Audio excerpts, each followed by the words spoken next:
eraser tool by clicking E for eraser. The way that the eraser tool works is if you're on a background layer, it will essentially just paint in the background color, but I assume that's not what you're going to be using it for. Let's assume you're on a normal layer. All that you do is you click and drag, and it erases out that part of a layer. So let's say we were trying to remove this motorcycle right here. You can right-click and it has all of the various brush options. There's nothing that different right there. You can lower the opacity of it, and you can actually lower the opacity for all of the different brushes just by either going up there or by doing something such as hitting 0, 9, 8, 7, 6, 5.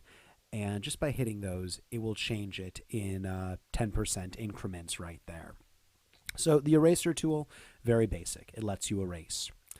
The background eraser tool, what you can do is you can hit Alt, click, and then it assumes that's the background, and then you go over and you can try erasing out the background. And you know what?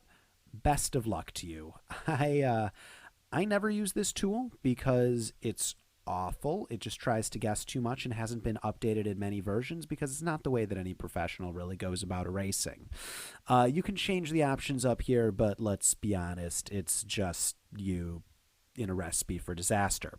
The other thing, the magic eraser tool allows you to click sections and it will delete out those sections. And again, I would warn you against using the magic eraser tool because even though it's a conceptually simple tool to understand, and it is, it's a very simple tool to understand, you're not going to get great results. Like, you could tweak this out a bit, maybe. I don't know. No one I know really uses it.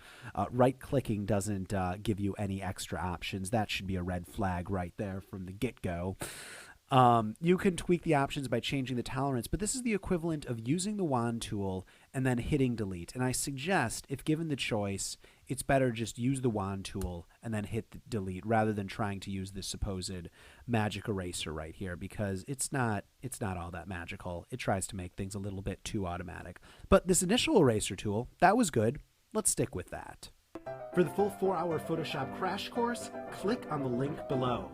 And to get more of the tools, just click on this link inside of the video itself. Thanks for joining me.